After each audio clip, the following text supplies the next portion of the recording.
آخری دیدار ہے، حشر کا ہنگامہ برپا ہے، میان اہل بیت درمیان اہل بیت رسول اللہ کے شہزادے نے پھر للکارا، لوگوں کو للکارتے رہے اور قتل کا یہ بازار گرم تھا۔ عمرو بن سعد نے کہا حسین نے تنہا 50 لوگوں کو مار دیا، تم تنہا حسین کو کیوں نہیں مار پاتے؟ تنہا حسین کو کیوں نہیں مار پاتے؟ حسین ابن علی رضی اللہ تعالیٰ عنہ کے متعلق ایک روایت میں یہ بھی بتا دوں میرے عزیزو، اس حالت میں بھی حسین ابن علی نے سخاوت کا دریا نہیں روکا تھا۔ آپ کی شان یہ تھی کہ عبداللہ نام کا ایک شخص کوفہ کا رہنے والا، وہ اس وقت کوفہ میں نہیں تھا جب یہ مارکے سر ہوئے تھے، وہ 6 مہینے کہیں تجارت پر گیا تھا، واپس آیا تو اس نے کوفہ میں دیکھا پورا بازار خالی ہے، گھر خالی ہے۔ اپنی بیٹیوں سے پوچھا کیا ہو گیا، کوفہ میں سب دکانیں بند ہیں، سب گھر میں تالے لگے ہوئے۔ اس کی بیٹی نے کہا سنا ہے حاکم وقت کے خلاف کسی شخص نے بغاوت کی ہے اور اس باغی کا سر کچلنے کے لیے پورے کوفہ والے گئے۔ عبداللہ کہتا ہے مجھے معلوم نہیں تھا کون سا باغی ہے، کس نے بغاوت کی۔ اور پھر ان کی بیٹیوں نے کہا ابا جان آپ بھی گھر میں نہ بیٹھیں، اس لیے کہ حاکم کوفہ ابن زیاد نے اعلان کیا ہے اگر کوفہ میں کسی گھر میں کوئی جوان باقی رہا اور کربلا نہیں گیا تو ہم اس کو تلوار سے چھلنی کر دیں گے، قتل کر دیں گے۔ تو عبداللہ کہتا ہے مجھے ڈر تھا، میری جان کا بھی خوف تھا کہ اگر یہاں رہتے ہوئے پکڑا گیا تو مارا جاؤں گا۔ کہا ٹھیک ہے میں بھی جاتا ہوں اس باغی کے خلاف، اس باغی کو میں بھی مقابلہ کر کے قتل کر سکتا ہوں، دیکھوں گا۔ اپنا گھوڑا لیا، تلواریں لی اور نکلنے لگا۔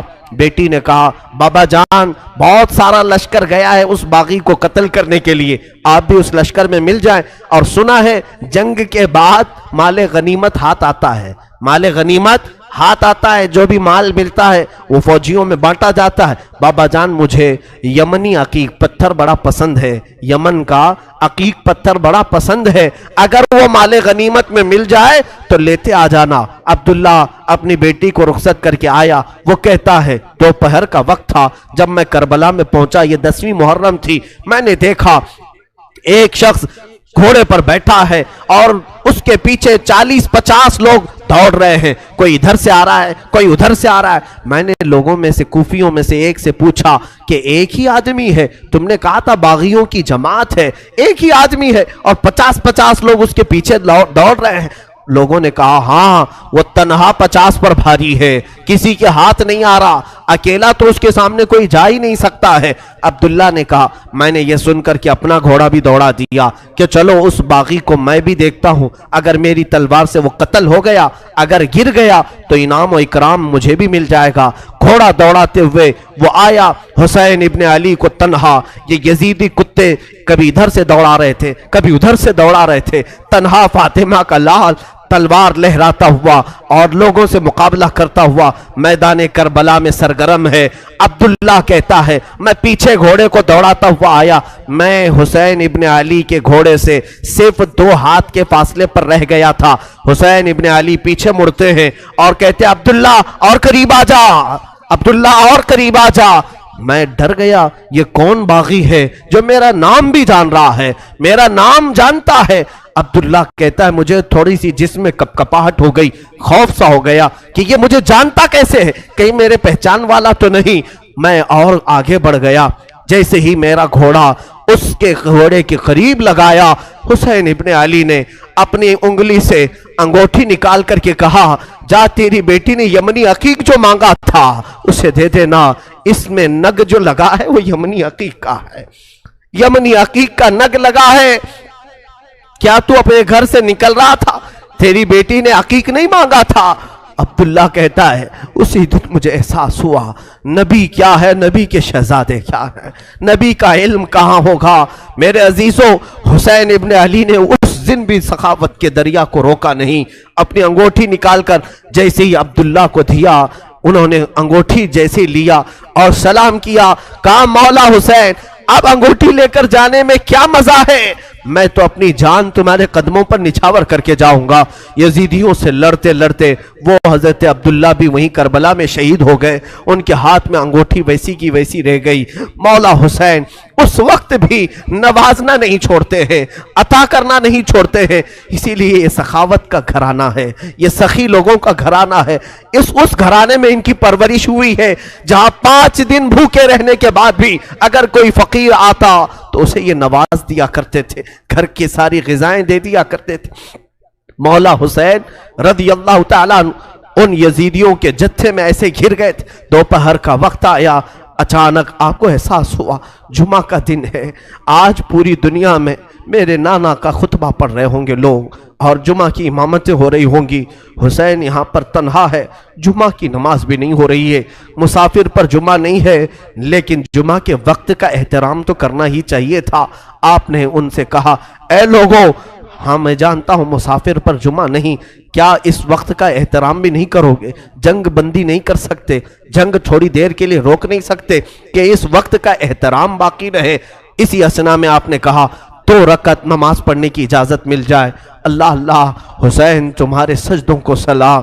دنیا آج بھی قتل ہونے والے سے آخری خواہش پوچھتی ہے تو آخری خواہش لوگ یہ بتاتے ہیں، گھر والوں سے مل لوں گا، فلاں وصیت کر دوں گا، یہ جائیداد کے پیپر دیکھ لوں گا۔ ہماری وصیتیں، ہماری خواہشات دنیاوی ہوتی ہیں۔ مولا حسین نے آخر وقت میں اگر کوئی تمنا کی تھی 2 رکعت نماز پڑھنے کی، 2 رکعت نماز پڑھنے کی۔ یزیدیوں نے کہا کہ آپ نماز پڑھ لیں۔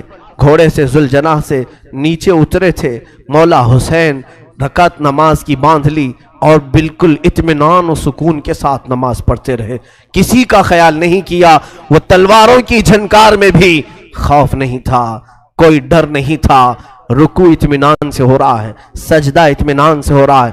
پہلی رکعت بھی مکمل، دوسری رکعت میں گئے، عمرو بن سعد اور شمر ذی الجوشن نے پکار کر کے کہا، اے ظالموں، اب کیا دیکھتے ہو؟ یہ اچھا موقع ہے، اس حسین کا خاتمہ کر دو، یہیں پر اس کا کام تمام کر دو۔ خولی بن یزید نام کا ظالم بدبخت ازلی قریب آیا اور سر امام حسین پر چڑھ گیا۔ اللہ اللہ، لوگوں نے یہ تک لکھا ہے آپ کے زانو مبارک پر جب سجدے میں آدمی گھٹنے لگاتا ہے تو ایک شخص نے ان کی ران پر پیر رکھا، دوسرا گھٹنا حسین ابن علی کی پیٹھ پر رکھا، گھٹنا رکھ کر کے ان کے اوپر زور دیا۔ مولا حسین کی سر مبارک جب سجدے میں تھا، ایک ظالم وحشی نے اپنی تلوار سے آپ کی زلفوں کو ہٹایا، آپ کی زلفیں چہرے کا حالہ بنائی ہوئی تھیں، سجدے میں گری ہوئی تھی۔ حسین ابن علی نے ان کی آہٹ پا کر کے بھی سجدے سے سر نہیں اٹھایا، سر کا امام کا سجدے ہی میں رہا۔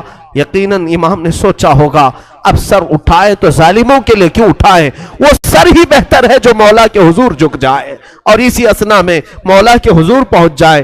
ایک ظالم نے آپ کی گردن پر تلوار رکھی اور زور سے کاٹ دیا۔ اس پیاسے امام کو بنا پانی کے، بنا کسی کھانے کے ذبح کر دیا گیا۔ وہ ذبح عظیم ہے۔ مولا حسین تیری شہادت پر لاکھوں سلام۔ انا للہ و انا الیہ راجعون۔ کلمہ توحید ہے تیری شہادت اے حسین، تو نہ ہوتا تو نہ رہ جاتی صداقت اے حسین۔ امام حسین علی مقام رضی اللہ تعالیٰ عنہ کربلا کے اس بے آب و گیاہ میدان میں اپنی جان آفریں کے سپرد کر دی۔ مولا حسین کا سر مبارک تلوار سے الگ کیا گیا، جسم مبارک، جسم نازنین کربلا کے ریگزاروں میں بکھر کر رہ گیا۔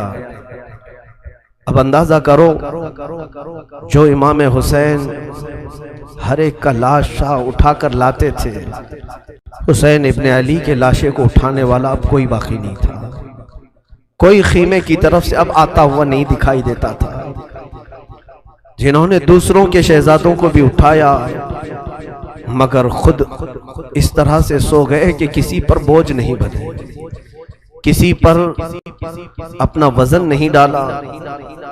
بیویاں اب خیمے میں تھی، یزیدیوں کے لشکر سے ایک پکار آئی، فتح مبین، فتح مبین۔ لوگ اپنی فتح کے جشن منانا شروع کر دیے کہ حسین کا خاتمہ ہو چکا ہے، اب یہاں پر ہمارے ساتھ مقابلہ کرنے والا کوئی باقی نہیں رہا، سب ایک کے بعد دیگرے ختم ہو چکے۔ لیکن میرے عزیزو، آج بھی میں تمہیں بتاؤں، اللہ کا فضل ہے، مولا کا کرم ہے، سید الشہداء کا یہ فیض ہے کہ بحمدہ تعالیٰ کئی سالوں سے میں ہر سال کربلا پہنچتا ہوں۔